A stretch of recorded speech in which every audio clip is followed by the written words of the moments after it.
Walking through the modern-day built environment, you may find the remnants of what looks like a real jungle, with greenery poking out from rooftops and lining building facades. Horticulturalist Jeff Hurd's environmentally smart technology has played a big part in the proliferation of this greenery.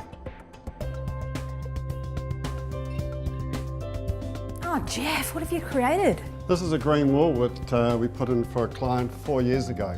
It was really aimed to bring greenery into a space where it was difficult to do so without taking up any of the floor space. Jeff, can you describe this system that you've developed here?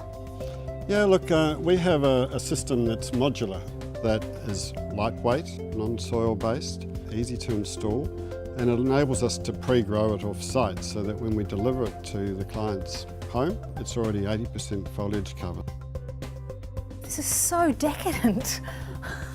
It's looking great. You think this is 4 years old, so the wall is just maturing magnificently. You've got that different size, different textures, different colours. Okay, I don't understand. How can you grow plants without soil?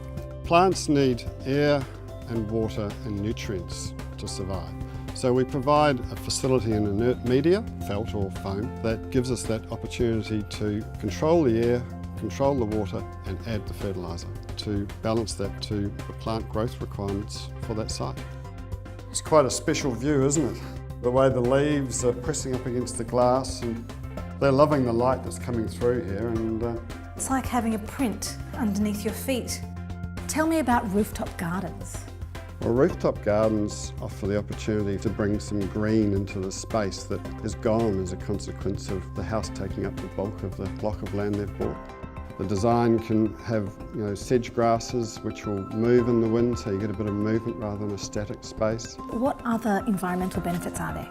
Well, the first thing the homeowner would notice is that it's cooler. Certainly in summer you get that natural transpiration from the plants, lack of reflected heat, and probably the main thing is you've just got that nature coming back into the space. Jeff has successfully turned a passion for low-impact, environmentally smart technology into a revolutionary solution to the greening of cities of the future.